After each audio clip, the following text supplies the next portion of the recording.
Diyos ko, narinig niyo ba ang chismis ng mga kapitbahay? Tungkol saan naman po yan, Mamay?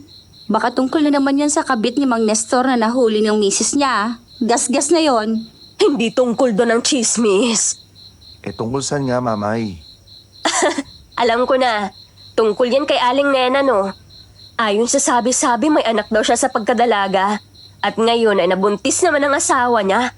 Kaloka. Nakakadiri, di ba? Hindi yun ang tinutukoy ko. Ano ba talaga, Mamay? May bago na naman bang chismis dito sa lugar natin?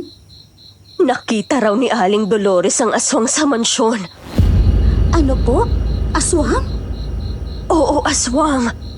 At ang aswang na yun ay si Doña Candelaria.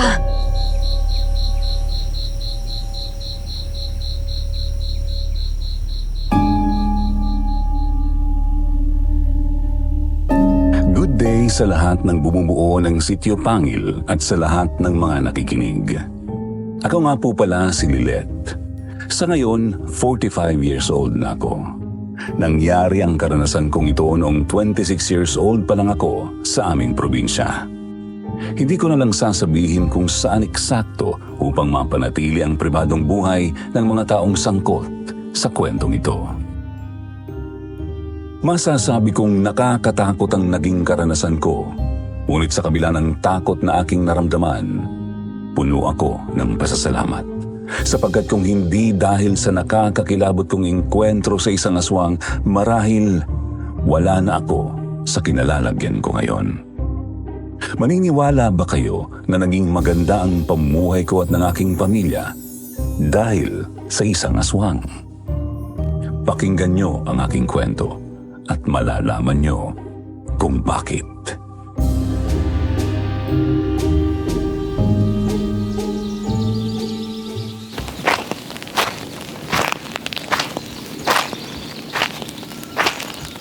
Totoo kaya yung sinabi ni Mamang na aswang daw yung nakatira dyan sa mansyon? Sus, naniniwala ka doon? Sa multo baka maniwala pa ako. Pero sa aswang, hanggat hindi ako nakakakita, hindi ako maniniwala. Gusto mong makakita? Di pumunta ka dyan sa mansyon. Sigurado akong makikita mo dyan ng aswang. Gaga ka, ate. Ayoko nga. Baka mamaya may multo pa dyan. Mukha pa namang haunted house yung mansyon na yan. Di ba sabi mo, maniniwala ka lang kung makakita ka? Tama si Ate Lily. Pumasok ka dyan sa mansyon para makita mo mismo yung aswang. Di ba nakatira dyan si Doña Candelaria? Yung sinasabing aswang ng mga kapitbahay natin. Malay ba natin kung totoo yun, di ba? Alam mo naman ang mga kapitbahay natin, gumagawa lang ng mga kwento para may pagchismisan. Bakit nga ba nila naisip na aswang si Doña Candelaria? Ayon sa mga narinig ko, may mga nakakita raw sa kanya na lumalabas tuwing gabi. Naglalakad daw siya sa paligid ng mansyon tapos bigla na lang daw siyang mawawala sa dilim. At ang pinaka nakakatakot, may maririnig daw silang malakas na pagaspas ng pakpak at alulong ng kung anong nilalang sa ere. Kuya, ano ka ba naman, Leon? Huwag ka nga magsabi ng ganyan. Medyo kinikilabutan ako eh. Ayan pa naman yung mansyon, no? Ang laki ng bahay, no? Tapos mag-isa lang si Doña Candelaria nakatira dyan. Nakakakilabot kapag naiisip ko. Teka, ano yun? Ano yun, Leon? Bakit? Yung matandang babae, nakasilip doon sa bintana ng mansyon. Titig na titig sa atin. Huwag ka magbiro ng ganyan, ha, Leon? Hindi ako nagbibiro. Ayun siya, oh, nakatingin sa atin.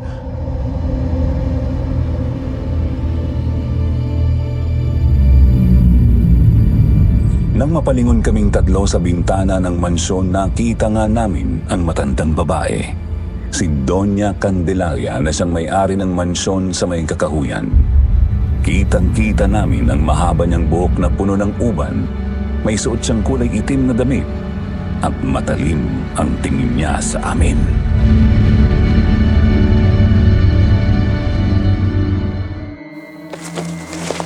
Oo nga, no? Ayun siya! Nakasilip sa atin! Tara, takbo na tayo! Bilisan nyo! Baka mamaya lumabas yan at habulin tayo! Nakita niyo, mukhang bruha yung matanda. Mukhang aswang nga.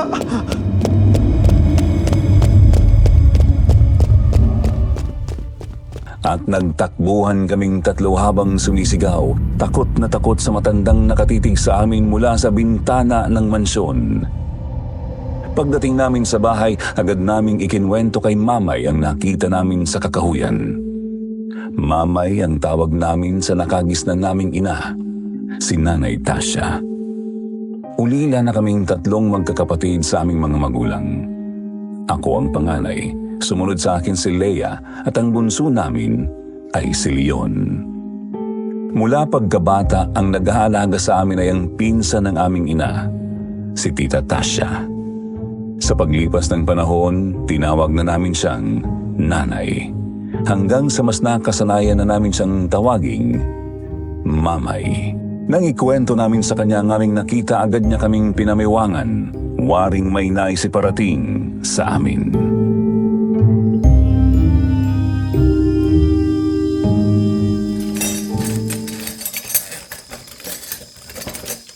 Ano? Pumunta kayo sa kakahuyan? Eh bakit kayo pumunta ron? Alam niyo namang nandun ang bahay ng aswang.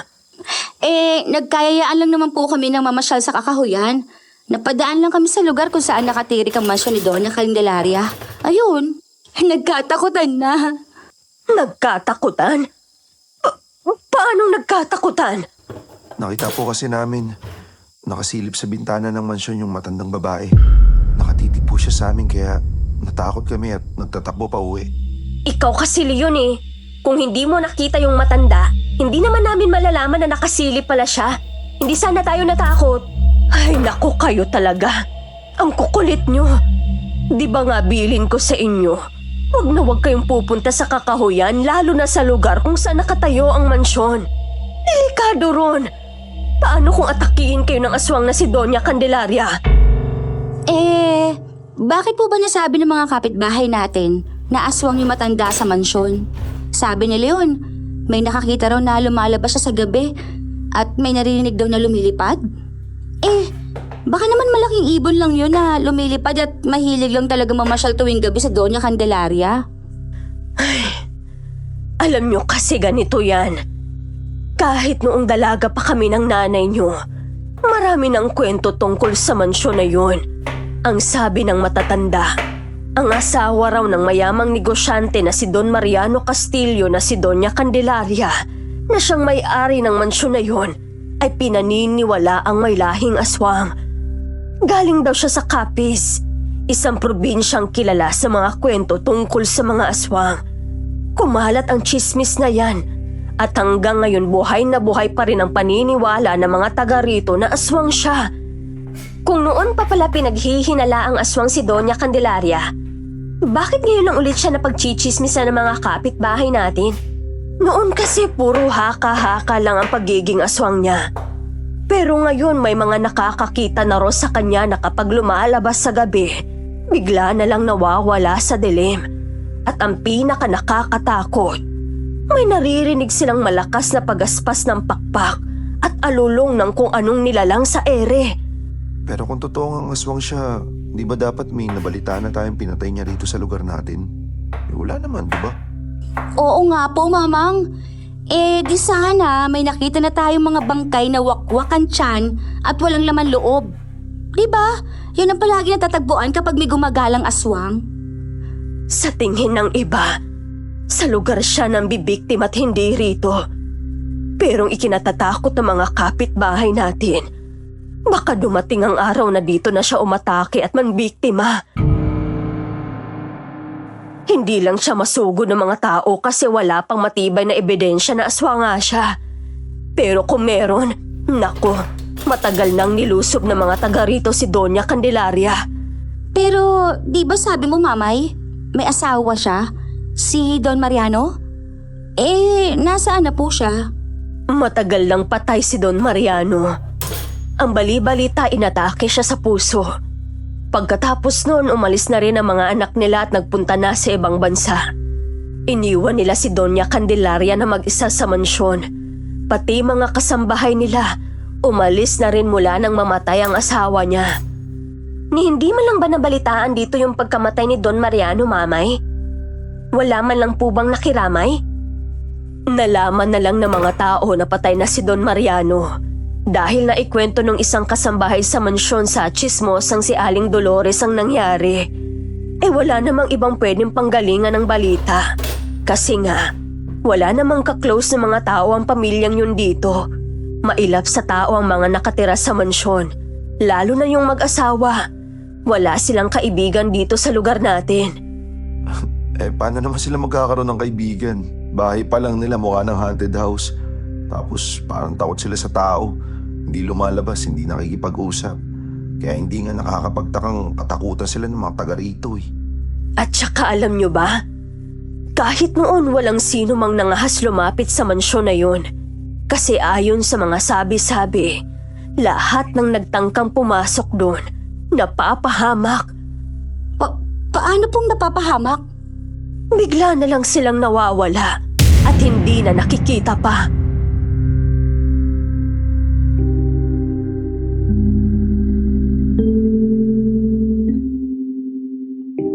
Sir Jupiter, nangilabot kami sa sinabi ni Mamay. Napatingin kami sa isa't isa. Ramdam ang malamig na hangin na biglang dumaan sa paligid.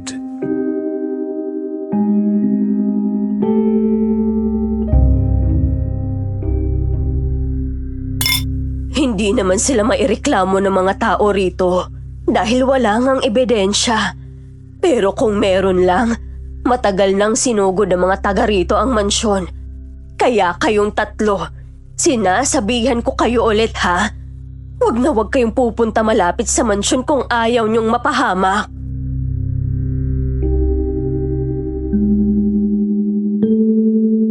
Walang nagsalita.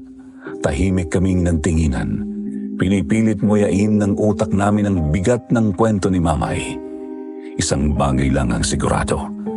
Hindi na kami muling babalik sa kakahuyan, lalo na kung saan malapit ang mansyon ni Doña Candelaria. Isang araw lumabas ako ng bahay upang bumili ng suka sa tindahan ng pinakatsismosa naming kapitbahay, si Aling Dolores. Pagdating ko roon, narinig kong nakikipag-usap siya kasama ang dalawa pang tsismoso naming kapitbahay, sina Mang Fausto at Mang Manding.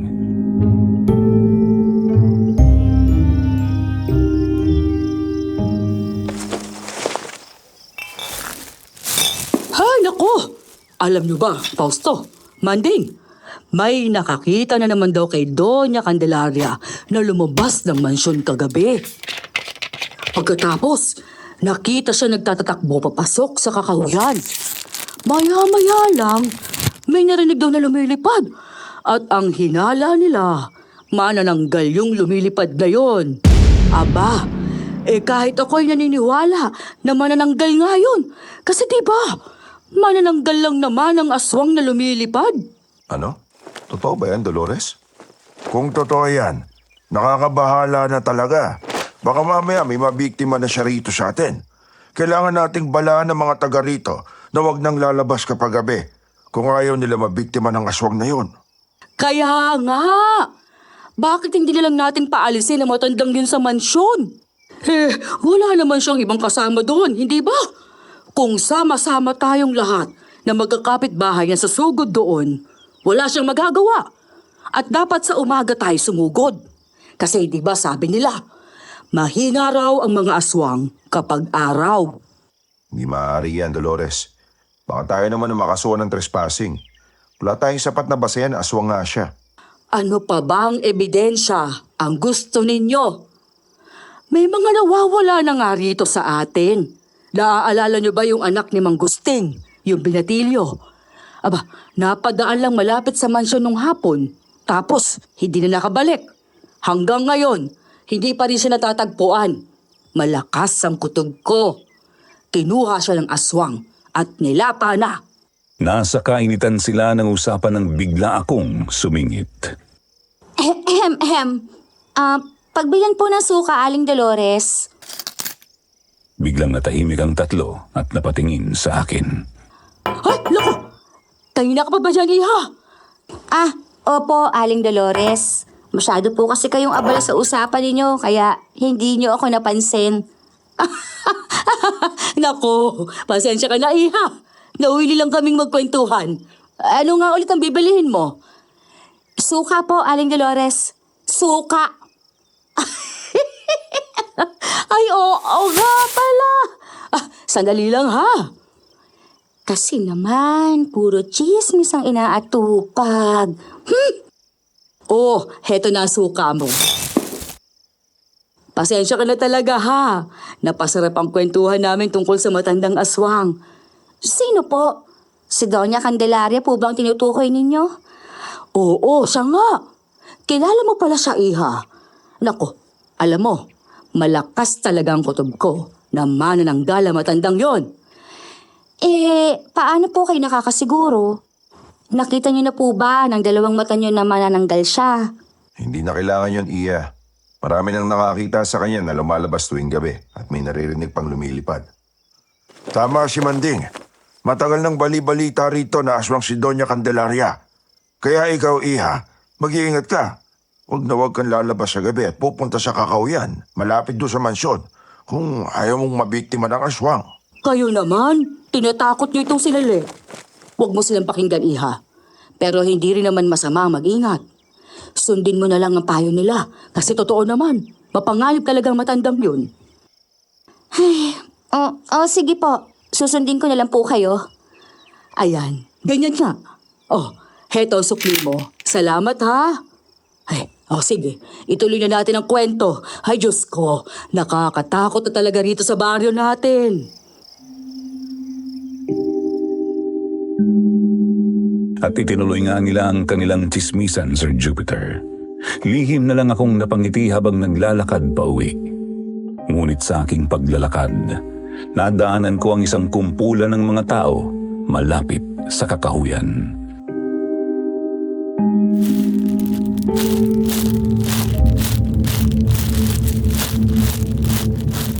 Ano kaya meron dito? Bakit nagkakagulo ang mga tao? Diyos ko! Sino may gawa nito?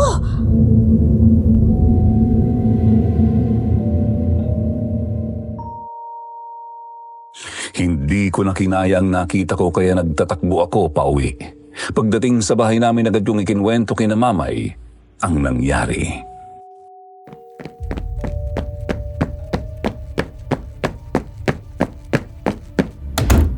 Oh, Lilith. Ano at humahangos ka? Baka hinabol na siya ng aswang. O baka nagpakita sa kanya si Doña Candelaria. Mamay, may nangyari po kasi. Ano ba ang nangyari? May pinagkakaguluhan po ang mga tao sa may bukana ng Kakahuyan. Bangkay ng isang baboy ramo. Halos gutay-gutay na ang katawan ng kawawang hayop. Huwag-huwag ang tiyan at nawawala ang laman loob. Diyos ko. Totoo ba yan, Lilith? Opo, Mamay. Nakakadiri po talaga. Nako, ate. Ibig sabihin, may nabiktima na si Doña Candelaria? Aswang ang may gawa nun. Mahilig daw ang aswang sa mga laman loob, di ba? Malas lang ng baboy ramo na yun. Siya ang ginawang pagkain ni Doña Candelaria. Ngayon lang may natagpo ang ganyan dito sa baryo natin. Mukhang dito na nga siya nang bibiktima.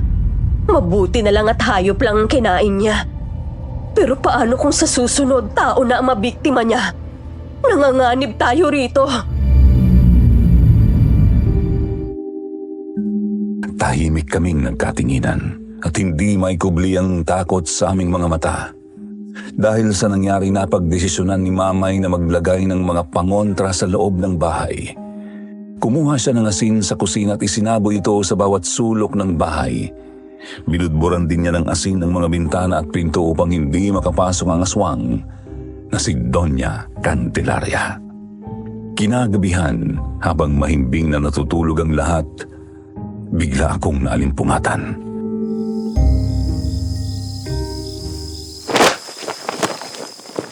Ano ba yan? Ang init! Pinagpapawisan na ako.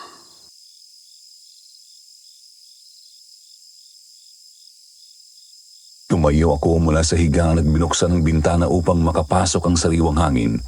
Ngunit halos mapatalon ako nang may makita akong lumilipad sa labas.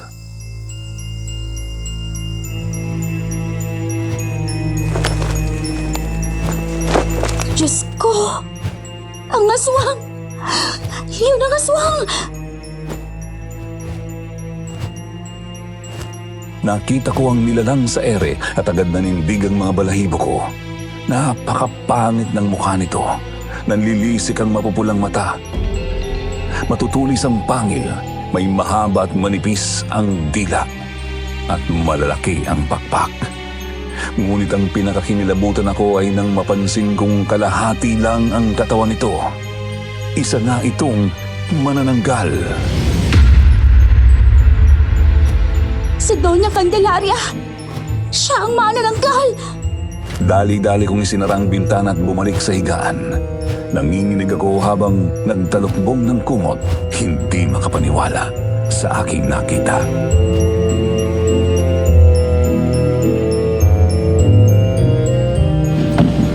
Ganun pala ang itsura ng manananggal. Nakakapangilabot. Mabuti at hindi niya ako nakita. Kung hindi, baka akong atakihin niya.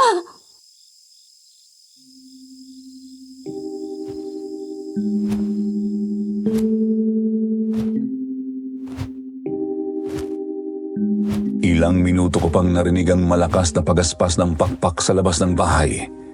Hindi ako gumalaw. Pigil din ng aking paghinga.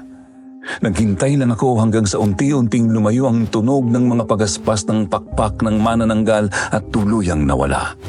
Doon lang ako nakatulog nang masigurado kong wala na ang halimaw sa labas. Kinaumagahan habang nag-aalmusal, hindi ko na napigilan ang sarili kong sabihin kina Mamay ang nangyari kagabi.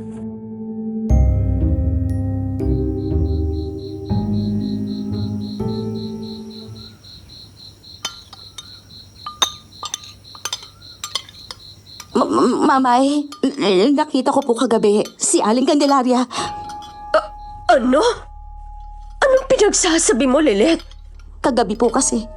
Nainitan ako kaya binuksan ko ang bintana. Pero may nakita akong manananggal. Nakakatakot ang itsura niya, Mamay. Nanlilisik ang mga mata. May matutulis na pangil. Malalaki ang pakpak at ang dila niya. Mahaba at parang sinulid. Ate naman eh. Kay aga-aga na nanakot ka. Baka naman nananaginip ka lang, ate. Hindi ako nananakot at hindi ako nananaginip. Totoong nakita ko. Totoo na may manananggal. Mabuti na lang at agad kong naisara ang pintana. Kung hindi baka akong sinugod. Diyos ko, Lilet. Delikado ang ginawa mo. Paano kung nakita ka ng manananggal? E di ikaw ang sinugod at nabiktima nun. Wag na wag ka nang magbubukas ng bintana sa gabi. Lalo na ngayon na may gumagalang aswang.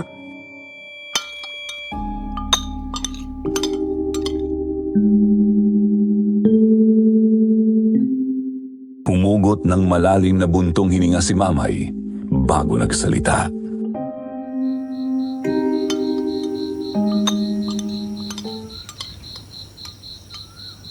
Mamaya, bubudburan ko ulit ng asin ang bintana niyo sa kwarto para hindi makapasok doon ang aswang. Pero Mamay, nandito siya. Nagpaparamdam na siya sa baryo natin. Baka mamaya, may mabiktima na siyang kapitbahay natin. Kung mambibiktima man ng aswang, sana si Aling Dolores na lang. O kaya si Mang Manding at Mang Fausto. Mga chismosa naman sila eh. Oo nga. O kaya yung mga kabit na sumisira ng pamilya. Sila dapat ang inuunang patayin ng aswang. Tumigil nga kayo sa mga pinagsasabi nyo. Kahit gaano pa kasama ang ibang tao, hindi pa rin nila deserve na mabiktima ng aswang. Walang sino mang tao ang dapat maging pagkain ng aswang na yon. Umuntong hininga si Mamay at seryosong tiningnan kaming tatlong magkakapatid. Kaya kayo, kapag lalabas kayo ng bahay, siguraduhin nyo na madala kayong asin sa bulsa nyo para may pangontra kayo sa aswang. Eh, Mamay, hindi naman po lumalabas ang manananggal sa umaga. Siyempre tulog yun. Naku, Leon, huwag kang pilosopo ha. Sundin nyo na lang ang sinasabi ko. Para rin sa kaligtasan nyo yan. Pagkatapos ay ibinaling ni Mamay ang tingin sa akin. Ikaw din, Lilet. Kapag naglako ka ng kakanin mamaya, siguraduhin mong may asin sa bulsa mo, ha? Mabuti nang nag-iingat. Opo, Mamay.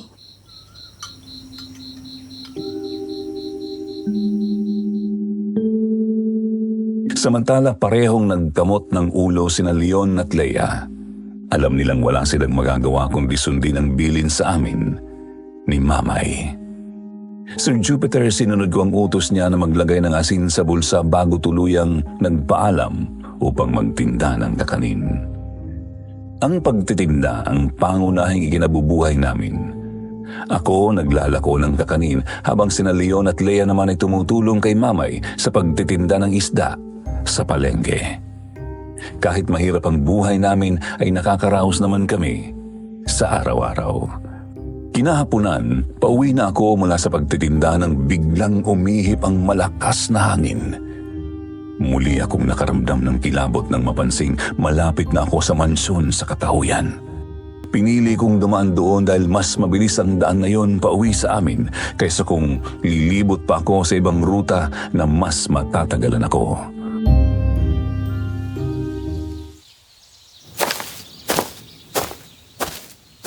Gusto ko na kasing makauwi ng maaga, kaya dito na lang ako dumaan. Patawarin mo ako, Mamay, kasi sinuway kita.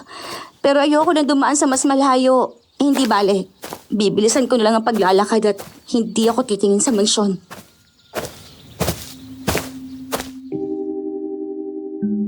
Habang patuloy akong naglalakad papalapit sa mansyon, bigla akong nakarinig ng kaluskos sa likuran ko.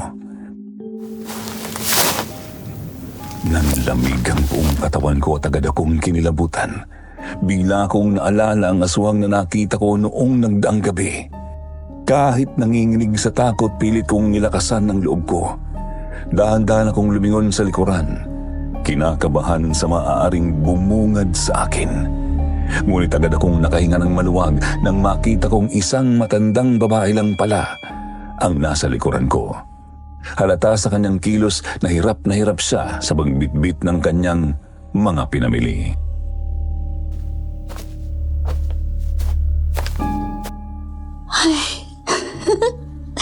Ay, akala ko kung ano na.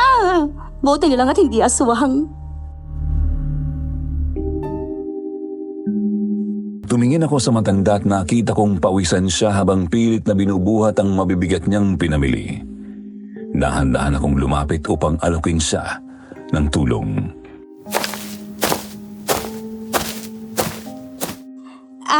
Lola, tulungan ko na po kayo. Tumingin sa akin ang matandang babae. Halatang nag-aalinlangan ngunit may bahagyang ngiti sa kanyang mukha. Naku, Iha, nakakahiya naman. Ayos lang po.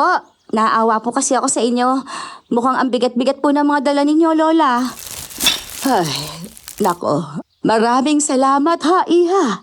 Nakakahiya naman, pero napakalaking tulong nito sa akin. Kinuha ko mula sa kanya ang hawak niyang malaking plastic bag at ako na ang nagbitbit nito, ngunit hindi ko napigilan ang sarili kong magtanong.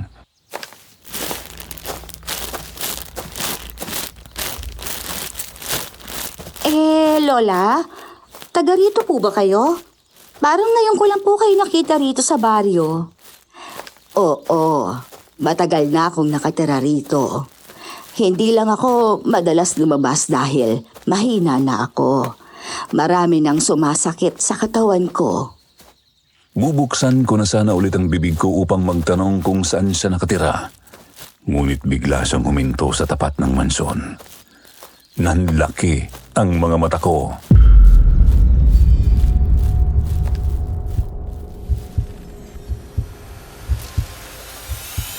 Sandali po.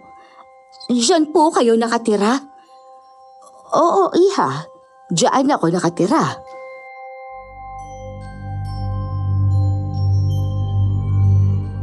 Doon ko lang napagtanto na ang matandang tinulungan ko ay walang iba kundi si Doña Candelaria, ang matandang babae na mag-isang nakatira sa pinangingilagang mansyon sa Kakahuyan. Siya ang matandang madalas pag-usapan ng mga tao sa baryo, ang pinaghihinalaang aswang. Sir Jupiter, hindi ko siya agad nakilala dahil maamo ang kanyang mukha at hindi siya nakasuot ng itim na damit. Hindi tulad noong una namin siyang makita na nakasilip sa bintana. Bagaman napansin ko pa rin ang kanyang mahaba at ubaning buhok. Bakit, Iha? May problema ba? Lumakas ang kabog ng dimdim ko habang naglalakad kami papasok sa kanyang bahay. Nahihiya akong bawiin ang tulong na inalok ko, lalo na't mabigat ang dala niyang pinamili. Pagdating namin sa pinto ng mansyon, bigla niya akong niyaya na pumasok sa loob.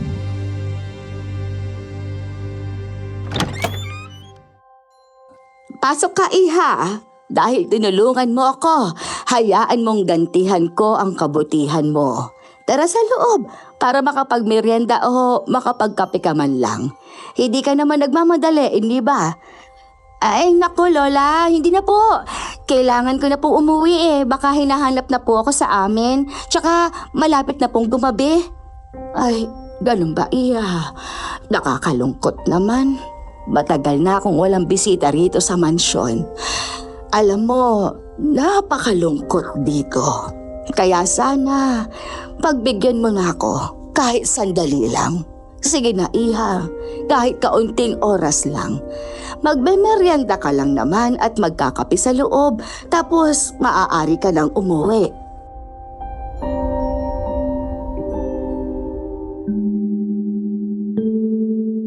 Sa sinabi ng matanda, nakaramdam ako ng awa. Hindi ko alam kung bakit, pero may kung anong nag-uudyok sa loob ko na pumasok sa loob ng mansyon. Parang may bumubulong sa isip ko na wala namang masama kung tatanggapin ko ang alok niya. Kahit sandali lang. Bago ko pa mapigilan ang sarili ko, napapayag na niya ako.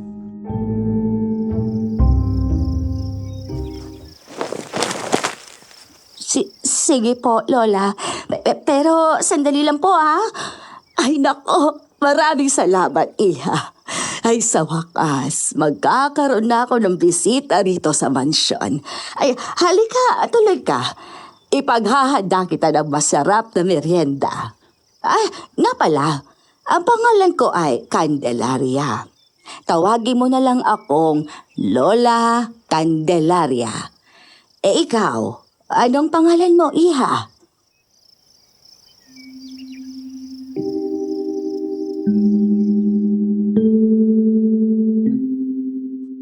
Habang pumapasok ako sa loob ng lumang mansyon, hindi ko maiwasang makaramdam ng kaba at takot.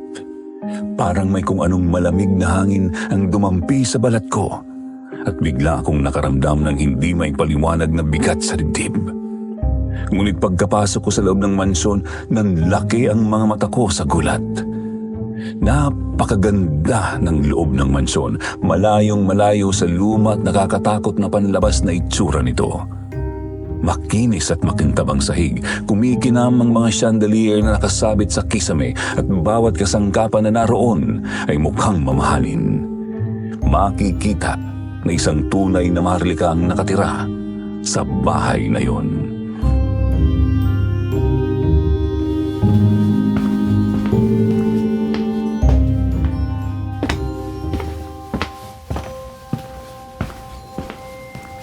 Wow!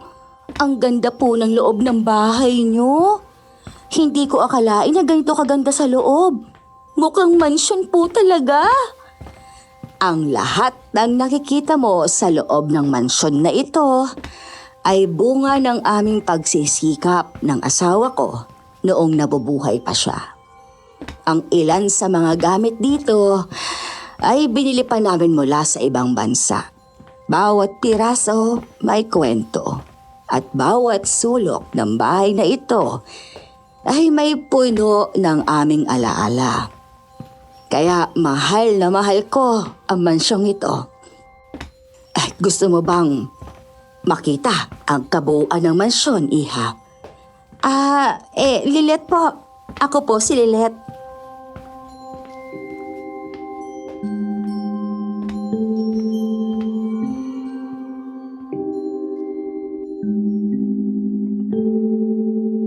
Tumango lang ako sa kanya at patuloy siyang sinundan habang naglalakad. Dahil sa mga magagandang bagay na nakikita ko sa loob ng mansyon, pansamantala kong nakalimutan ang takot ko sa kanya. Pansamantalang nawala sa isip ko na isa siyang aswang. Mula sa sala hanggang sa kusina, hindi ako makapaniwala sa mga nakikita ko.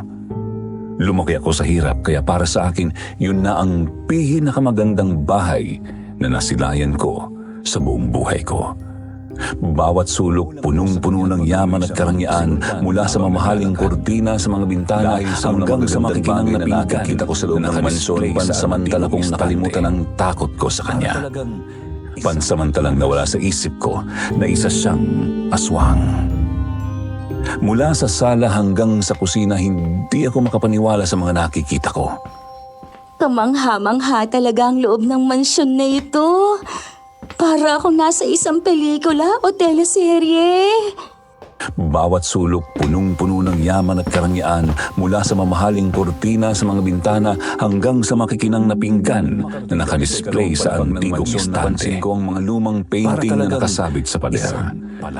Agad na agaw ng isa sa mga ito ang aking atensyon. Isang litrato ng isang pamilya. May mag-asawa at 3 bata. Lola, pamilya niyo po ang nasa painting na yon? Oo, iha. Sila ang aking pamilya. Ang asawa kong si Mariano at ang 3 naming anak na sina Agatha, Archie at Almira. Nasa na po sila, Lola? Sa sinabi ko ay biglang lumungkot ang mukha ng matanda. Kita sa kanyang mga mata ang bigat ng damdamin niya. Parang may bumalik na alaala na pilit niyang itinatago. Saglit siyang napatingin sa malayo bago muling ngumiti.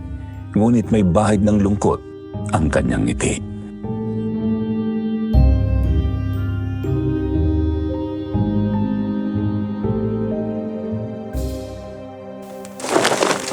Matagal nang pumanaw ang asawa ko. Inatake siya sa puso. Ang mga anak ko naman ay may kanya-kanya ng pamilya. Nagpunta silang lahat sa Amerika. Ilang taon na rin silang hindi bumabalik dito sa Pilipinas. Ni hindi na nga nila ako naaalalang dalawin. Nakalimutan na nila ako. Para bang hindi ako naging bahagi ng buhay nila. Dati, ang mansyong ito ay puno ng kasiyahan. Pero ngayon, puro alaala na lang ang natira. Sa kanyang mga sinabi bumigat ang pakiramdam ko, Sir Jupiter. Ramdam ko ang lungkot ni Doña Candelaria at ang pangungulila niya sa kanyang pamilya. Nakikita ko sa kanyang mga matang pananabik na makita at muling makasama ang kanyang mga anak. Ngunit sa likod ng kanyang ngiti, naroon ang pait ng katotohanang matagal na siyang kinalimutan ng mga ito. Huwag na po kayong malungkot, Lola. Malay niyo po, isang araw, bigla na lang nila kayong sorpresahin, di po ba? Huwag po kayong mawawala ng pag-asa. Naniniwala po ako na ang pamilya ay pamilya. Kahit magkakalayo, darating ang araw na magkakasama-sama rin po kayo. Sana nga, iha. Sana nga.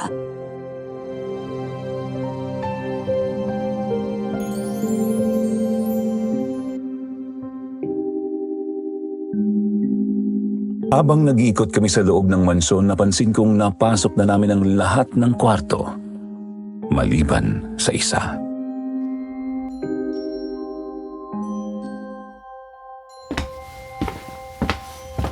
Lola, napansin ko po na lahat ng kwarto sa mansyon ay naipakita niyo na sa akin. Pero yung kwarto po sa pinakadulo ng pasilyo, bakit hindi po natin pinasok? Iha, ang kwartong iyon ay napaka-pribado.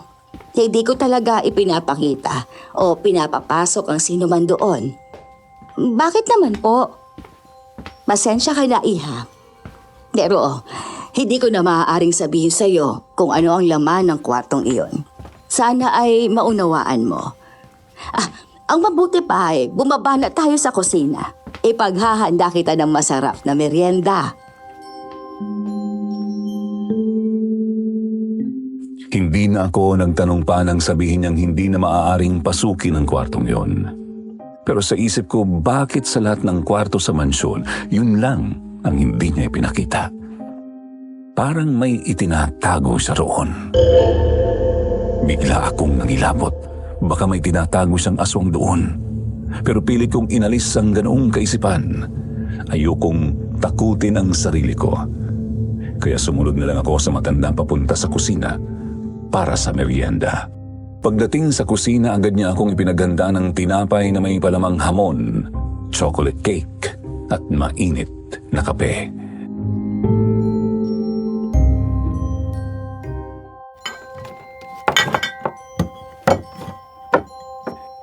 Oh, iha, kumain ka na kumain ha. Kung gusto mo pa, kumuha ka lang. Magpakabusog ka. Ay nako, salamat po Lola. Sobra na nga po ito eh. Kulang pa yan, iha.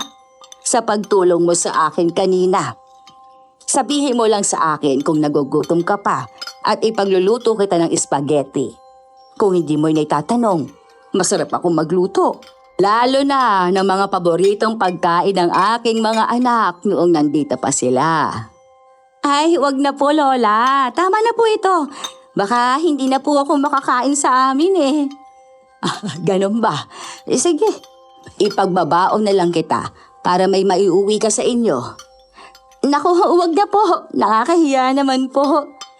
Wag ka nang mahiya ha. Oh, eto. Ipinagbalot na kita. Masarap yan. Bigyan mo rin ang mga kapatid mo. Nga pala, meron ka ba mga kapatid? Opo. 3 po kami magkakapatid. Natatandaan niyo po ba kami? Kami po yung mga batang nakita niyo mula sa bintana. Nagtatatakbo po kami dahil natakot kami nang makita namin kayo nakadungaw. Tama pala ako na may mga kapatid ka nga. At kayo pala yung mga batang yon. Akala ko ay may masama kayong tangka at gusto niyo pumasok sa mansyon dahil nakatingin kayo sa bahay ko. Kaya pinandilatan ko kayo ng mata. Ay pasensya na, ako natakot ko kayo. Oh, heto, dinagdagan ko pa para sa mga kapatid mo.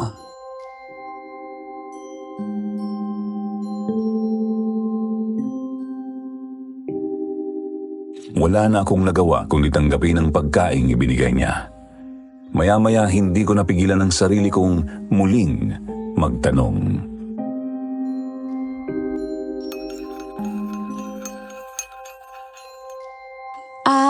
Lola, bakit hindi nyo ipagawa ang labas ng mansyon? Marami po kasing natatakot sa itsura nito. Mukha raw pong haunted house. Para naman po hindi ito pangilagan ng mga tao. Ay, Lilet, iha. Mag-isa lang ako rito sa mansyon. Ayaw kong makaakit ng masasamang loob. Kung may mangyari sa akin dito, wala akong malalapitan. Wala akong mahihingan ng tulong. Wala pa naman akong masyadong kilala sa baryo dahil hindi naman ako palalabas. Napatango na lang ako sa sinabi niya, Sir Jupiter. Habang tumatagal ang pag-uusap namin, mas nakikilala ko si Doña Candelaria. Napagtanto kong isa siyang mabuting tao kahit mayaman siya. Hindi siya matapobre.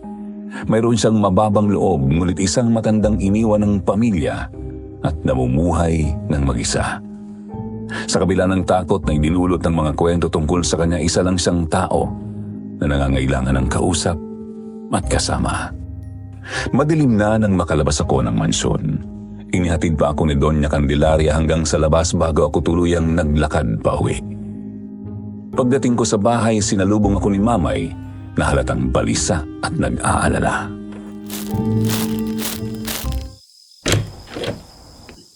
Mamay, nandito na po ako. Diyos ko naman, Lilet. Anong oras na? Mag-aalas 7 na. Bakit ngayon ka lang umuwi? Alam mo ba kung gaano ako nag-aalala sa'yo? Hindi mo ba naisip na delikado ng gumala sa ganitong oras? Lalo na't may gumagalang aswang? Huwag na po kayo mag-alala, Mamay. Wala naman po nangyaring masama sa akin. May dinaanan lang po ako kaya ginabi na ako. Tsaka naubos naman po lahat ng kakanin na tinda ko. Sa susunod, huwag mo na akong pag-aalalahanin ng ganito, ha? Naku, bata ka. Akala ko na biktima ka na ng aswang na si Doña Candelaria. Naku, hindi po. Hindi nga po ako napadaan doon eh. Sa malayong ruta po ako dumaan para hindi mapadaan sa mansyon. Mabuti naman kung ganun. Ay nako, sobra talagang pag-aalala ko. Kaya nga nakalimutan ko na ngang magluto ng hapunan natin. Kasalanan mo yan, ate. Kung umuwi ka na maaga, edi hindi nag-alala ng todo si mamay at nakapagluto na siya ng hapunan. Ikaw talaga, nag-aalala na nga si mamay kay ate, puro kasibaan pang iniisip mo. Pasensya na po talaga, mamay. Mabuti pa, maupo na lang po kayo. Ako na po magluluto ng hapunan natin. Ano po ba ang ulam natin ngayong gabi? Di pritong galunggong. Sus, galunggong na naman. Sige, ayos lang. Kahit wag na akong kumain. Sawang-sawa na ako sa galunggong eh. Puro ka talaga reklamo, Leon. Hay nako, kung ayaw mo, di wag kang kumain. Kami na lang ni Ate Lilet ang kakain. Hindi naman kami maarte tulad mo. Huwag ka nang magreklamo. Alam kong sawa na kayo sa galunggong. Pero tiis-tiis na lang muna. De bale, kapag malaki ang kinita natin bukas sa palengke, makakakain na rin kayo ng Fried chicken? sinigang na baboy, mamay? Hindi. Pritong tilapia. Ay, isda na naman. Hoy, Leon! Para matahimik ka na dyan. O eto, may dala akong pagkain. Saan galing ang mga yan, Lilet? Bigla akong kinabahan. Kung sasabihin ko kay mamay na nakilala ko mismo si Doña Candelaria at nakapasok pa ako sa mansyon niya, siguradong magwawala siya. Baka hindi na niya ako palabasin pa ng bahay. Kilala ko si mamay, napaka-protective niya sa amin kahit hindi niya kami tunay na mga anak. Kaya kahit masama sa loob ko ay nagsinungaling na lang ako. Bigay po nung mayamang babae na bumili sa akin ng kanina.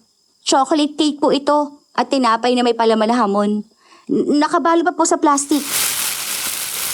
Wow, ate. Napakaswerte mo naman.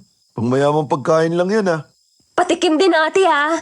Gusto ko rin makakain ng pagkain pang mayaman. Baka kung sino lang ang nagbigay niyan sa'yo, anak, ha? Sa susunod, wag na wag kang tatanggap ng pagkain mula sa hindi mo kilala. Baka may lason yan. O kaya naman baka may kung anong sumpa meron ang pagkain na yan. Hindi mo alam kung ano ang tunay na intensyon ng taong nagbigay sa'yo niyan. O di kaya naman ay galing yan sa aswang. Hindi naman po. Mukha namang malinis naman po itong pagkain. Ang sa akin lang, kailangan pa rin nating mag-ingat. Alam niyo ba na maaaring mahawa ng pagiging aswang ang isang tao sa pamamagitan ng pagkain ng pagkaing ibinigay ng isang aswang? Ha? Totoo ba yan, mamay? Oo, maaaring mahawa ng pagiging aswang ang isang tao kung kakain siya ng pagkaing may laway ng aswang. Kapag kinain mo yun, unti-unting magbabago ang katawan mo. Magiging matindi ang pagkagutom mo, lalo na sa hilaw na karne. At hindi mo mapipigilan ang sarili mo maghanap ng dugo. At kapag dumating ang kabilugan ng buwan, doon mo mararamdaman ang hindi maipaliwanag na pangangati ng katawan. Parang may gusto kang gawin pero hindi mo alam kung ano. Hanggang sa isang araw, magugulat ka na lang. Isa ka na palang aswang. Mamay, nakakatakot naman po yung sinasabi mo. Ibig sabihin, kung galing nga sa aswang ang pagkain na dala ni Ate Lilet at nakain na niya ito, baka maging aswang na rin siya? Ate, huwag mo sabihin na tikman mo na yung pagkain ha. Di mo pa naman kinain, di ba? Hindi pa naman. Pero sayang naman mamay. Baka naman po hindi naman masamang tao yung pinanggalingan yan. Kaya nga, mamay. Ngayon lang kami makakatikim ng masarap eh. Hay nako, kayo talaga. O siya. Sigurado ka ba, Lilet, na mapagkakatiwalaan ang taong nagbigay sa'yo niyan? Wala bang kahit na anong kahinahinala sa kanya? Hindi naman po, mamay. Mabait naman po siya at magiliw kausap. Wala naman pong kakaiba sa kanya eh. O siya, may tiwala naman ako sa'yo. Pero sa susunod, huwag ka na basta-bastang tatanggap ng pagkain mula sa iba. Lalo na kung hindi mo lubos na kilala. Hindi natin alam kung sino ang dapat at hindi dapat pagkatiwalaan.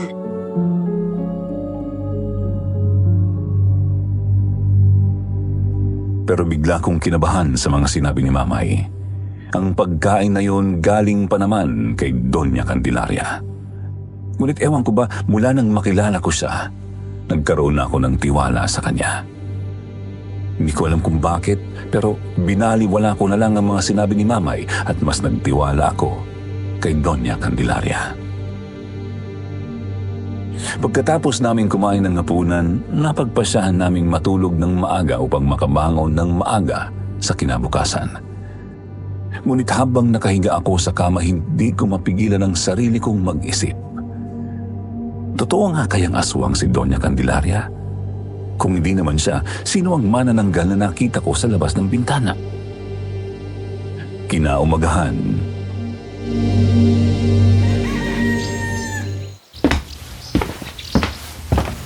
Mamay, aalis na po ako. Magtitinda na po ako ng kakanin.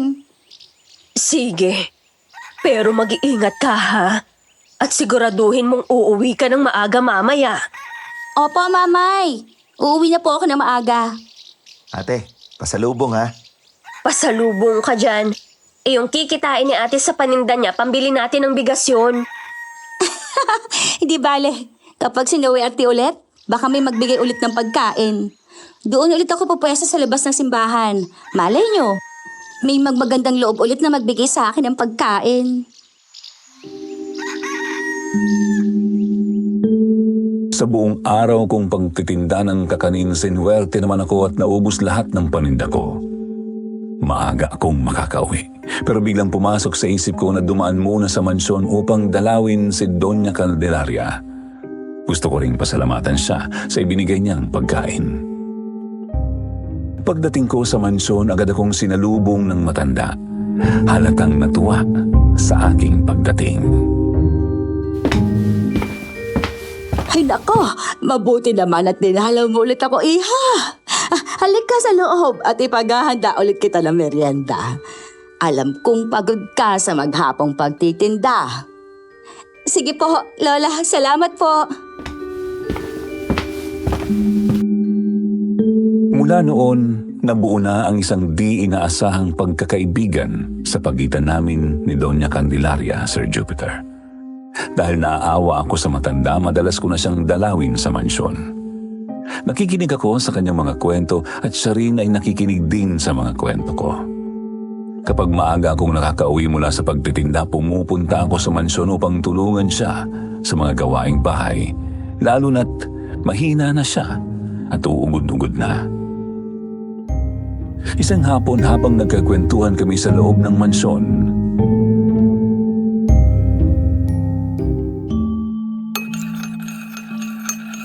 Diba, ang sabi mo, hindi ka pa nakatapos ng high school dahil sa hirap ng buhay, Lilet? Opo, Lola. Pati rin po mga kapatid ko. Huminto rin sa pag-aaral. Pero nag-iipon naman po kami ni Mamay para balang araw makabalik kami ng mga kapatid ko sa eskwela. Pero, iha, ano ba talaga ang pinakapangarap mo sa buhay? Ang makapagtapos po ng pag-aaral, makahanap ng magandang trabaho at maiahon ng pamilya ko sa kahirapan. Yun lang po, Lola, ang pinakapangarap ko ngayon. nginitian ako ni Doña Candelaria. Hinawakan niya ang kanang kamay ko at bahagyang pinisilyon. Magsikap ka lang, iha. Darating din ang biyaya sa'yo. Sana nga po, Lola. Yan din po ang gabi-gabi kong pinagdarasal. Matapos ang aming maikling kwentuhan, nagpaalam na ako upang umuwi. Ayokong mapagalitan ulit ni Mamay kung gagabihin na naman ako ng uwi. Mauna na po ako, Lola Candelaria. Baka po hinahanap na ako sa amin eh. Babalik na lang po ulit ako bukas. Sige, iha. Pwede ka naman pumunta rito anumang oras. At saka, Nilingon ko siya. Nakita kong nakatitig siya sa akin. Nakangiti, ngunit tila may lungkot sa kanyang mga mata. Bakit po, Lola? iha, maraming salamat, ha? Kung wala ka, siguradong mas naging malungkot ang buhay ko. Binuhay mo ang mga natitirang araw ko sa mundong ito.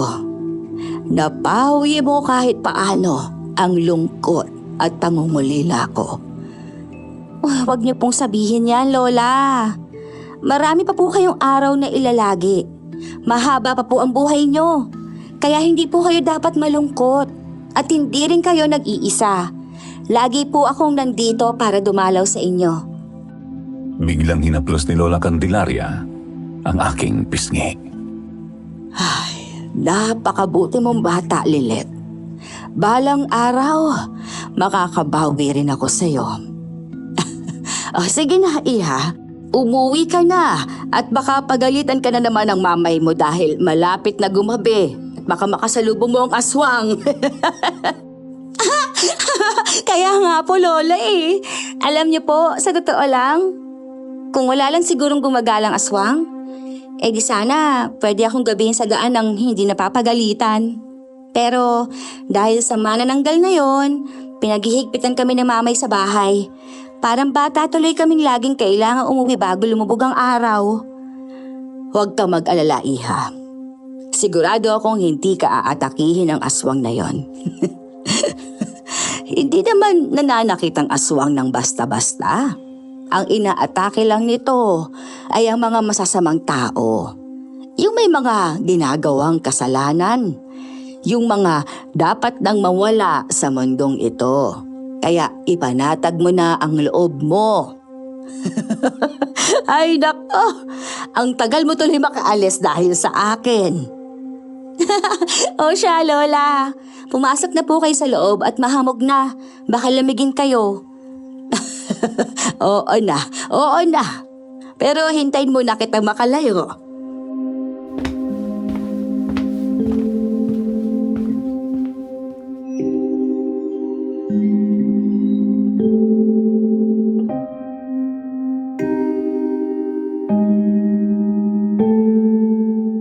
Habang papalayo ako sa mansyon, hindi ko maiwasang isipin ang mga sinabi ni Lola Candelaria. Bakit parang may malalim siyang gustong ipahiwatig? Ngunit binaliwala ko na lang yon. Masaya ako na may bagong kaibigan kahit ang buong baryo ay pinangingilagan siya. Nang sumunod na araw, kasama ko ang kapatid kong si Leon sa pagtitinda ng kakanin sa harap ng simbahan. Pinatulong muna siya sa akin ni Mamay habang si Lea naman ang kasama niya sa palengke. Habang abala kami sa pagtitinda, napansin kong palabas ng simbahan sina Aling Dolores, Mang Manding at Mang Fausto. At gaya ng dati, nagchichismisan na naman sila.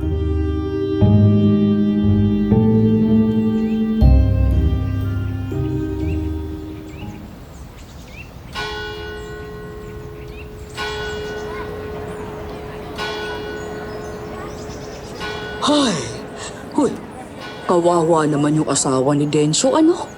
Hindi pa rin daw tumitigil sa kaiiyak kasi hanggang ngayon, hindi pa rin natatagpuan si Densyo. Hindi ba halang naman ang bitoka ng Densyo na yon? Ilang beses na siyang nakulong. Nagtutulok yun ng droga at nagdanakaw ang gagong yon. Baka may ginawa na namang kalokohan kaya biglang nawala. Baka may nakaaway na naman siya o kaya may pinagtataguan dahil sa mga ginagawa niyang illegal. Bakit naman daw nawala si Densyo? Siya naman daw ba nagsuot yung tao mo? Alam nyo, huli raw siyang nakita na pumasok sa kakahuyan. Tapos mula nun, hindi na siya nakauwi sa kanila.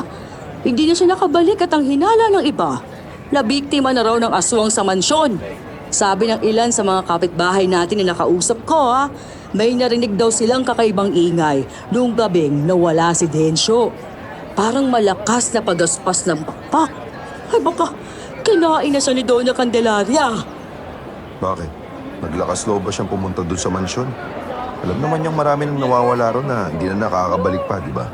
At kung totoo nga pumunta siya ron sa mansyon, hindi na talaga siya makakalabas doon ng buhay. Magnanakaw si Densyo. Marahil pinagplanuhan niyang pasukin at magnakawan ng mansyon ni Doña Candelaria. Ay kaya yun, hindi na nakalabas. Siguradong nahuli siya ng matanda. Isipin niyo, ilang beses nang minawawalang tao sa lugar na yon. Pero ni anino nila, hindi na natagpuan. Malamang talaga nilapa na siya ng Donya. Diyos ko na mahabagin! Kawawa naman yung asawa ni Densyo na si Miling. Naiwan sa kanya yung 2 anak nilang maliit pa. Ay nako, si Densyo talaga. Alam lang ang delikado roon, tumuloy pa rin. Siya tuloy ang sumunod na biktima ng aswang ni Donya. Sobrang nakakabahala na ito. Hindi kaya panahon na para gumawa na tayo ng aksyon? Baka bukas bakalawa, may isa na namang mawala sa baryo natin. Narinig mo yun, ate? Pinagchichismisan na naman nila yung matandang babae sa mansyon.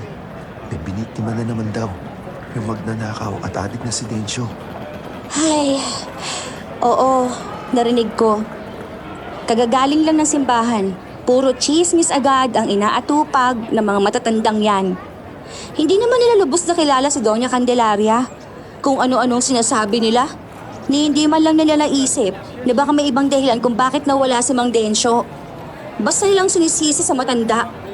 Kahit walang pruweba, nakakainis. Para bang ang dali nilang husgahan ng isang tao nang hindi nila alam ang buong kwento. Hayaan mo na sila, ate. Diyan sila masaya. Ano mang bababago kahit pagsabihan mo sila. Yun talaga yung mga tao rito. Mahilig sa kwentong walang kasiguraduhan. Kahit wala silang nakitang ebidensya, basta may mapag-usapan lang ayos sa kanila. Kaya wag na lang nating pansinin. Pati tayo madamay sa chismis nila. Yun nga pala, tutuman ang tinda natin, ha. Lapit na magdilim. Kailangan na natin ito maubos. Oo, kailangan natin maubos yan para hindi tayo mapagalitan ni Mamay. Dito ka lang magtinda ha, sa labas ng simbahan. Huwag ka nang lalayo. Sandali, at may pupuntahan lang ako. O, saan ka pupunta, ate? May kailangan lang akong bilhin sa bayan. Malapit na magdilim. Baka hindi ko na mabili. Ikaw na munang bahala dito, ha? Babalik ako agad. Sige, ate. Pero huwag ka magtatagal, ha?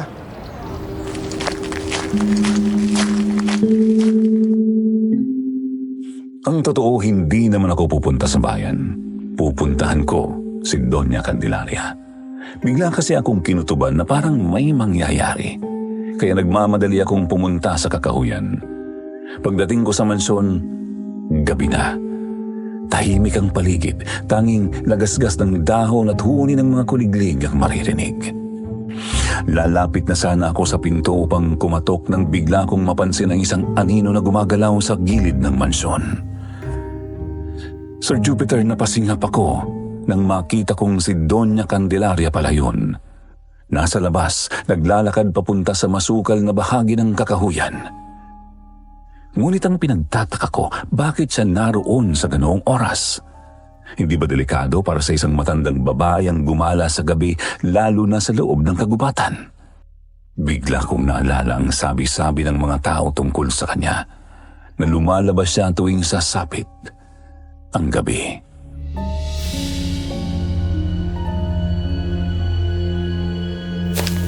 Si Lola Candelaria, yun na. Ano pang ginagawa niya sa labas? Gabi na. Sinundan ko siya papasok sa masukal na parte ng kakahuyan. Maya-maya huminto siya sa tapat ng isang malaking puno. Ako naman ay nagtago sa likod ng makakapal na halaman at kitang-kita ko nung nagbago ang kanyang anyo. Pinubuan siya ng malaking pakpak, humaba ang kanyang mga kuko, nagkaroon siya ng matatalas na mga pangil at nahati ang kanyang katawan. Ilang saglit lang lumipad siya sa ere. Diyos ko, tama nga sila. Si Doña Candelaria ang manananggal. Di pigilan ko ang sarili kong mapasigaw. Nanginginig ang buong katawan ko habang pinagmamasdan siya na lumilipad sa ere. Sa oras na yun, wala na akong pagdududa. Si Doña Candelaria nga ang manananggal. Kailangan ko na umalis. Kailangan ko makalis dito bago pa niya ako makita. Dahan-dahan akong umatras. Pinilit ko na hindi gumawa ng ingay. Ngunit sa sobrang kaba, natapakan ko ang isang tuyong sanga. Napahinto sa paglipad ang manananggal.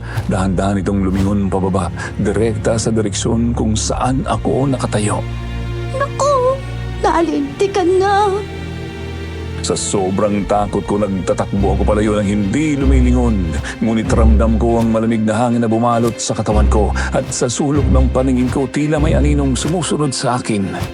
Pero hindi ko na yun pinansin. Ang tanging nais ko lang ay makalayo at makatakas mula sa lugar na yun. Pero habang tumatakbo, nadapa ako dahil sa isang ugat ng puno.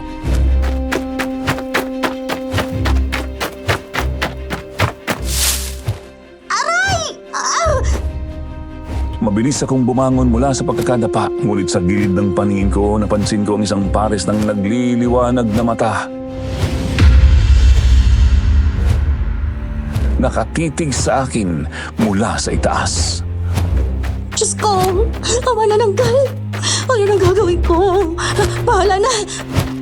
Ipinagpatuloy ko ang pagtakbo ng hindi lumilingon. Kahit hingal na ako, hindi ako tumigil hanggang sa makabalik ako sa simbahan. Oh, bakit ngayon ka lang ate? At bakit hingal na hingal ka?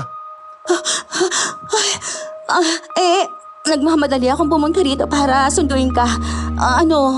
Ubos na ba ang paninda natin? Ubus na ang paninda natin ate, gabi na. Baka mapagalitan tayo ni mamay. Nabili mo na ba yung bibilin mo? Hindi. Bukas na lang. Tara na, Leon. Baka hinahanap na tayo ni Mamay. Ate, ayos ka lang ba? Mukhang pagod na pagod ka eh. Ha? Huwag mo akong alalahanin. Ay, ayos lang ako. Medyo napagod lang talaga ako kasi tumakbo ako papunta rito eh. At isa pa, hindi tayo papagalitan ni Mamay. Dahil siya ang nagsabi sa akin kaninang umaga na kailangan natin maubos ang lahat ng paninda kahit pa abutin tayo ng gabi. Dahil ang kalahati ng kikitain natin, idadagdag niya sa pambayad ng kuryente. Basta, siguraduhin lang natin na may dala tayong asin sa bulsa. Ano ba yan? Bawasan pa yung pambili ng bigas. Hayaan mo na, makakabawi rin tayo. Tara na, umuwi na tayo.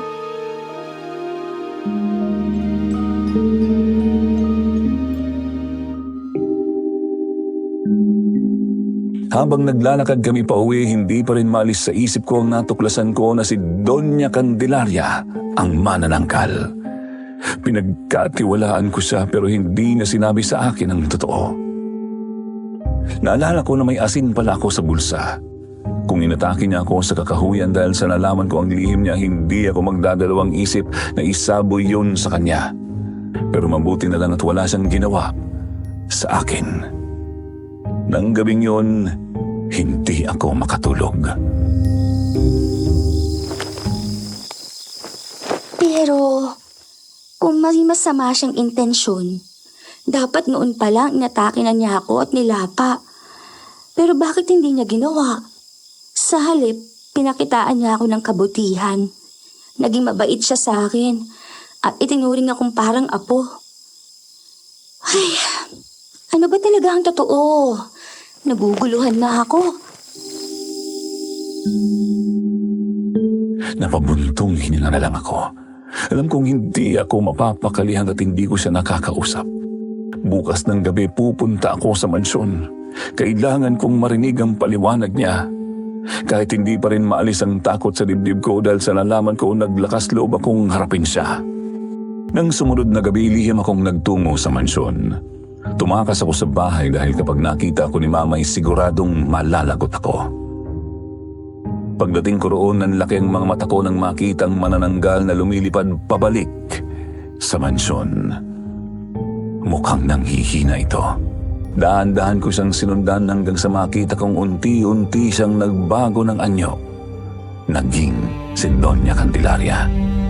Ngunit sa gitna ng kanyang pagbabagong anyo, bigla siyang bumagsak sa lupa. Hindi ko na napigilan ang sarili kong lapitan siya habang dahan-dahan akong lumalapit, lalo akong nanlumo sa aking nakita. Si Doña Candelaria, sugatan at nangihina. May 2 tama ng bala sa kanyang katawan. Isa sa takiliran at isa sa dibdib.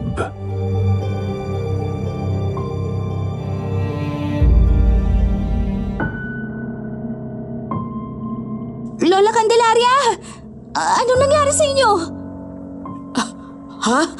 Lilet, ikaw ba yan? Ako nga po ito, Lola. Ano pong nangyari sa inyo? Bakit kayo may tama ng baril? Habang naghanap ako ng hayop na makakain sa gubat, may mga sundalo palang naroon. Nakita ako nung isa at pinagbabaril ako. Diyos ko! Mukhang malala po ang tama niyo, Lola. Sandali lang po. Hihingi ako ng tulong. Ngunit bago pa ako makatayo, mahigpit niyang hinawakan ang aking braso.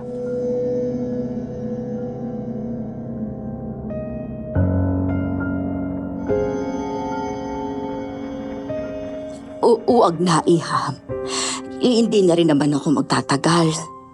At alam ko nang alam mo na ang lihim ko. Lola, hindi po ako magsisinungaling. Opo, alam ko na. Nakita ko po kayong nagbago ng anyo. Isa kayong manananggal. Kayo ang gumagalang aswang sa baryo. Pero bakit hindi niyo po sinabi sa akin, Lola? At bakit hindi niyo ako nilapa nang mahuli ko kayo? Hindi ko sinabi ang totoo dahil alam ko kung paano ang magiging reaksyon mo. Natatakot akong lumayo ka at iwasan ako at ayoko yung mangyari, Iha. Napamahal ka na sa akin. Hindi lang kita itinuring na kaibigan. Para na rin kitang apo. Pero ngayon, natatakot ako, Iha. Natatakot ako sa ideyang tuluyan mo akong kamuhian matapos mong malaman ang katotohanan. Isa akong manananggal, Lilet. Lola, May dugong aswang ako na nananaytay sa aking ugat. Ngunit ako lamang ang ganito sa aming pamilya. Sa kabilang ito, buong puso akong tinanggap ng aking asawa. Ngunit nang matuklasan ng aming mga anak ang aking tunay na pagkatao, hindi nila ako nagawang tanggapin. kaya po pala sila umalis at iniwan kayo mag-isa? Oo, Iha. Hindi naman ako nanggagambala sa mga tao. Karne lang ng hayop ang kinakain ko. Pero ano, Lola? Pero galit ako sa masasamang tao, Iha. Kapag may taong nagpupunta rito na may masamang balak, nilalapa ko sila at kinakain. Kaya hindi na sila nakikita pang muli. Kung ganon, totoo nga mga sabi-sabi. Totoo nga may mga nawawala rito sa kakahuyan dahil sa inyo. Kayo po ang dahilan kung bakit nawawala yung kapitbahay namin na si Mang Densyo. Oo, Iha. O ako nga. Pero masasamang tao lang ang pinapatay ko. Hindi ako pumapatay ng inosente, lalo na ng mabubuting tao na tulad mo. Kaya hindi kita inatake dahil alam ko mabuti kang tao, Lilet. Yung sinasabi mo, si Mang Densyo, nagtangka siyang pasukin ang mansyon at pagnakawan ako. Kaya tinapos ko ang buhay niya.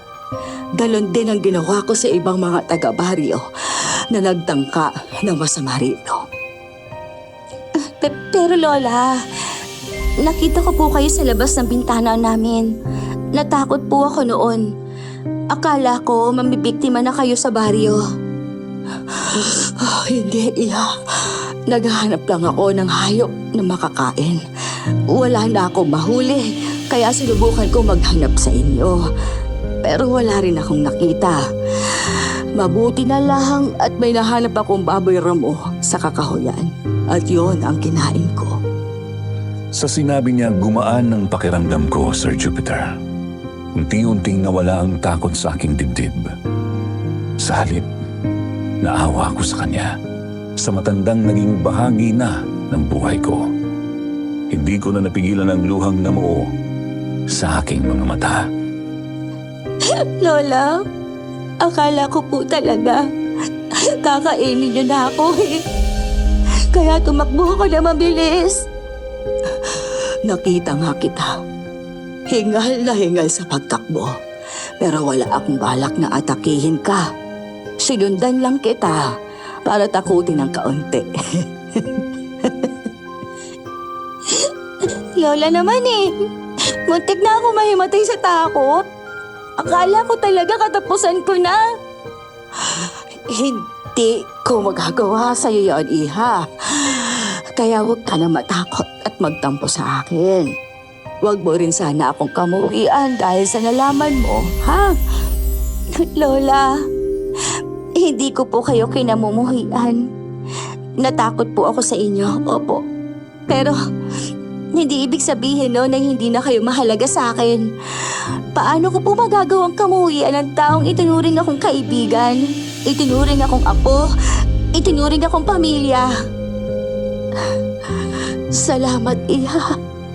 Napakalaking ginhawa niyan sa puso ko.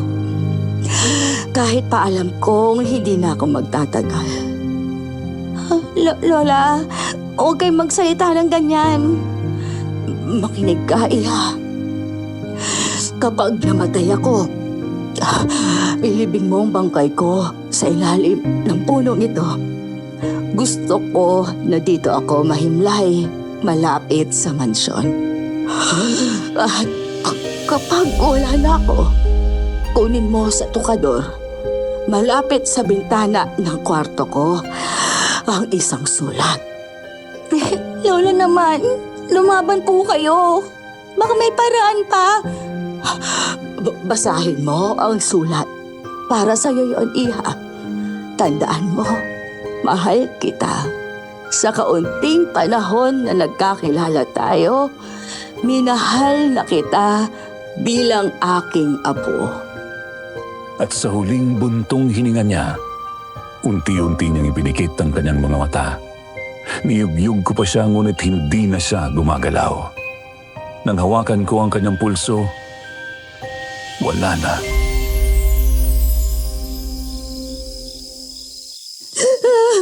Lola! Lola Candelaria! Ngunit huli na ang lahat. Wala na si Doña Candelaria. Sa kanyang pagpanaw, tinupad ko ang kanyang huling habilin. Inilibing ko ang kanyang katawan sa ilalim ng puno kung saan siya nalagutan ng hininga. Malapit sa kanyang mansyon. Pagkatapos pumunta ako sa kanyang kwarto, kinuha ko ang sulat mula sa tukador. Habang binabasa ko yun, muling bumagsak ang aking mga luha. Lilet, Iha, maraming salamat sa ating pagkakaibigan. Masaya akong lilisan sa mundong ito. Dala ang masasayang alaala nating dalawa. Bilang tanda ng aking pagmamahal at pakikipagkaibigan, iniiwan ko sa iyo ang lahat ng nasa mansyong ito.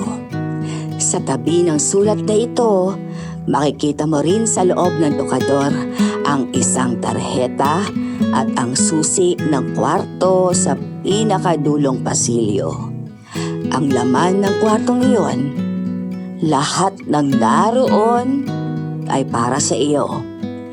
Tawagan mo ang numero na nakalagay sa tarheta at makakausap mo ang aking abogado. Ipapaliwanag niya sa iyo ang iba pang detalye.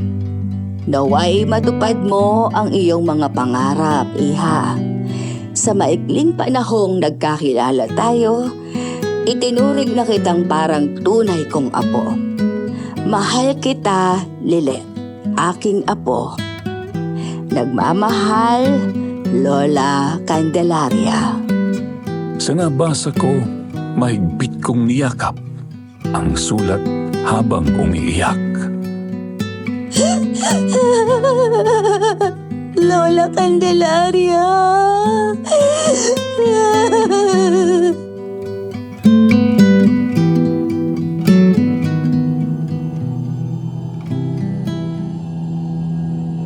Sir Jupiter, sinunod ko ang sinabi niya. Kinuha ko ang tarheta at susi sa tokador. Pumunta ako sa pinakadulo ng pasilyo kung saan naroon ang kwarto na ayaw niyang babuksan. Gamit ang susi ay binuksan ko ang pinto. Sa loob ng kwarto, laking gulat ko sa aking nakita. Ang kwartong matagal nang hindi pinapabuksan ni Doña Candelaria ay puno ng kayamanan. Diyos ko, ang lahat ng ito para sa akin?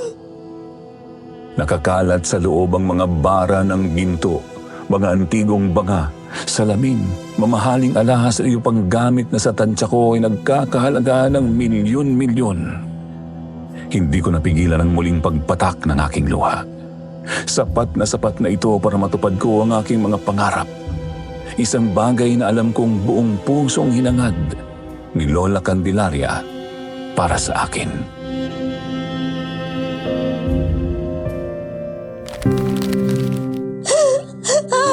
Maraming salamat po, Lola Candelaria. Hindi ko po ito inaasahan. Pero mula sa puso ko, maraming salamat po.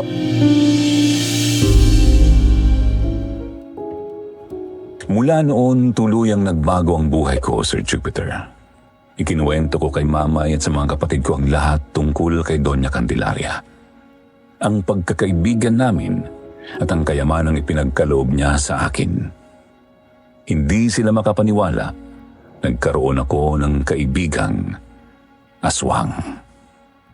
Tinawagan ko rin ang numero na nakalagay sa tarjeta at nakausap ang abogado ni Doña Candelaria. Sinabi niya sa akin na sa akin ipinamana ng matanda ang lahat ng kanyang ari-arian, negosyo at salapi. Wala na raw kasing pakialam ang kanyang mga anak kaya minabuti niyang ipamana sa akin ang lahat ng kanyang kayamanan. Hanggang ngayon, hindi ko pa rin lubos maisip na yumaman tayo dahil nagkaroon ka ng kaibigang mana ng Galilet. Pero malaki ang pasasalamat natin sa kanya dahil natupad ng lahat ng pangarap mo. Nakapagtapos na kayong magkakapatid.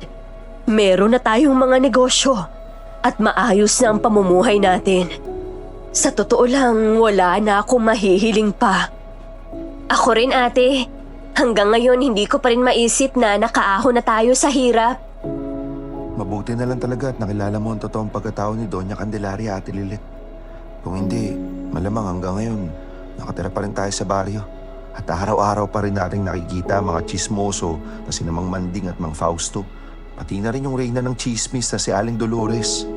Ikaw talaga? Pero alam nyo, higit pa sa kayamanang iniwan sa akin ni Lola Candelaria, yon ay walang iba kundi ang aming pagkakaibigan. Isang alaala na mananatili sa puso ko habang ako'y nabubuhay.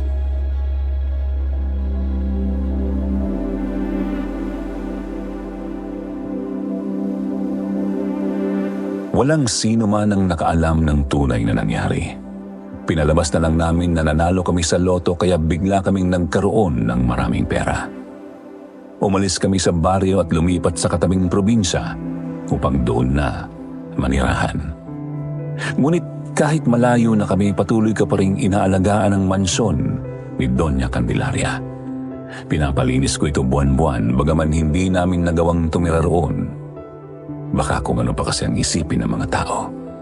Hinayaan na lang namin silang maniwala na nakakatakot pa rin ang mansyon na tila naroroon pa rin si Doña Candelaria. Paminsan-minsan dinadalaw namin ito upang magbakasyon at mag-ari ng bulaklak sa ilalim ng malaking punong kanyang hantungan. Palagi rin kaming nag-iingat na walang makakakita sa amin. Sa ngayon, wala na akong mahihiling pa, Sir Jupiter. Nasa akin na ang lahat at ang lahat ng ito ay dahil sa kabutihan ng isang nilalang na itinuturing ng marami bilang isang halimaw. Ngunit ang totoo, mas may puso pa siya kaysa sa iba. Dito ko na tinatapos ang aking kwento. Para sa inyong mga tagapakinig, naniniwala ba kayo na may katulad pa ni Doña Candelaria? Isang aswang, ngunit may mabuting puso. Kung mapipili ang aking kwento, hihintayin ko po ang inyong mga kasagutan. Muli, maraming salamat po sa inyong lahat.